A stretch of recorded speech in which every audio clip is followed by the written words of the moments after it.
Hello दोस्तों, आज इस वीडियो में मैं आपको रामायण के 7 कांड के बारे में बताऊंगा। ये 7 कांड हैं बाल कांड, अयोध्या कांड, अरण्य कांड, किष्किंधा कांड, सुंदरा कांड, लंका कांड, उत्तर कांड। तो बिना समय बर्बाद किए चलिए शुरू करते हैं। बाल कांड। ये बात है जब राजा दशरथ के 4 पुत्रों का जन्म हुआ था, तब उनका नाम था राम, लक्ष्मण, भरत और शत्रुघ्न। राम को सारी प्रजा सबसे ज्यादा पसंद करती थी और सारे भाइयों के बीच में प्यार भी बहुत था और राम और लक्ष्मण की जोड़ी सबसे ज्यादा प्रसिद्ध भी है। 16 वर्ष बीत गए और एक दिन ऋषि विश्वामित्र ने राम और लक्ष्मण को गुप्त मंत्रों से युक्त मिसाइल बाण चलाने की कला सिखाई। जब राम 16 वर्ष के थे, ऋषि विश्वामित्र राम और लक्ष्मण को अपने आश्रम में ले गए, क्योंकि उन्हें कई राक्षसों को मारने के लिए राम की मदद की जरूरत थी, जो उन्हें और क्षेत्र में रहने वाले कई अन्य ऋषियों को परेशान कर रहे थे। विश्वामित्र के आश्रम में सबसे अधिक उत्पात मचाने वाली राक्षसी ताटका थी। वह अराजकता पैदा कर रही थी और यज्ञ में बाधा डाल रही थी, जिससे विश्वामित्र को उससे निपटने के लिए राम और लक्ष्मण की सहायता लेनी पड़ी। राम ने अपने असाधारण तीरंदाजी कौशल के साथ ताटका और उसके सहयोगियों को सफलतापूर्वक परास्त किया और आश्रम में शांति बहाल की। इस प्रयास में राम की सफलता ने विश्वामित्र को प्रभावित किया और इससे उनका बंधन मजबूत हुआ।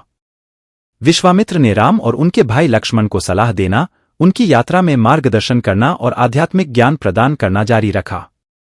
ताटका को हराने के बाद भगवान राम ने अपने भाई लक्ष्मण के साथ अपनी यात्रा जारी रखी। वे जनक साम्राज्य की ओर जा रहे थे, जहां राजा जनक एक भव्य समारोह का आयोजन कर रहे थे, जिसे सीता स्वयंवर के नाम से जाना जाता है। सीता स्वयंवर एक बहुत भव्य स्वयंवर था, जिसमें काफी राजकुमार आए थे और उनमें से एक रावण भी था। सीता स्वयंवर में केवल माता सीता का विवाह नहीं हुआ था, बल्कि उनकी 3 बहनों का भी विवाह हुआ था। माता सीता की 3 बहनों का नाम था उर्मिला, मांडवी, श्रुतकीर्ति और तीनों की शादी भी श्री राम की 3 भाइयों से हुई थी, जो कि लक्ष्मण, भरत और शत्रुघ्न थे। उर्मिला की शादी लक्ष्मण से हुई, मांडवी की शादी भारत से हुई और शत्रुघ्न की शादी श्रुतकीर्ति से हुई। स्वयंवर की चुनौती थी महादेव का शिव धनुष उठाकर उसकी डोरी बांधनी थी, परंतु वो धनुष ऐसे ही कोई भी नहीं उठा सकता था, क्योंकि शिव धनुष को उठाने के लिए बहुत ही अपार शक्ति जरूरी थी। काफी लोगों ने प्रयास किया, परंतु सभी असफल रहे। जैसे ही कोई धनुष नहीं उठा पा रहा था, तभी राजा जनक निराश होने लगे।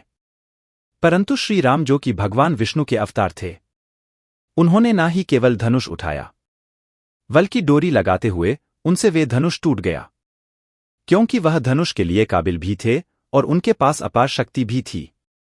जैसे ही ये हुआ, तभी भगवान परशुराम वहां आ गए, जो भगवान विष्णु के 6ठे अवतार हैं। और वे शिव धनुष भगवान शिव ने परशुराम को दिया था और फिर उन्हें धनुष को राजा जनक को दे दिया था। परंतु जैसे ही धनुष टूटा, वो वहां आ गए, और क्योंकि वे ये समझते थे कि शिव धनुष को केवल वही उठा सकते थे, पर वो धनुष टूटा देखकर वे क्रोधित हो गए। परशुराम क्रोधित तो बहुत थे और उनकी लक्ष्मण से गुस्से में बातचीत भी हुई, परंतु कुछ समय बाद परशुराम श्री राम से प्रभावित हुए और उन्हें स्वीकार किया और उन्हें भगवान राम में विष्णु भगवान का स्वरूप भी दिखा। इसके बाद विवाह हुआ और फिर श्री राम और माता सीता अयोध्या चले गए। तो दोस्तों, अगर आपको बाल कांड के आगे की कहानी जानी है तो मुझे कमेंट जरूर बताएं, और अगर आपका वीडियो अच्छा लगा तो मेरे चैनल को लाइक करें, शेयर करें और सब्सक्राइब करें।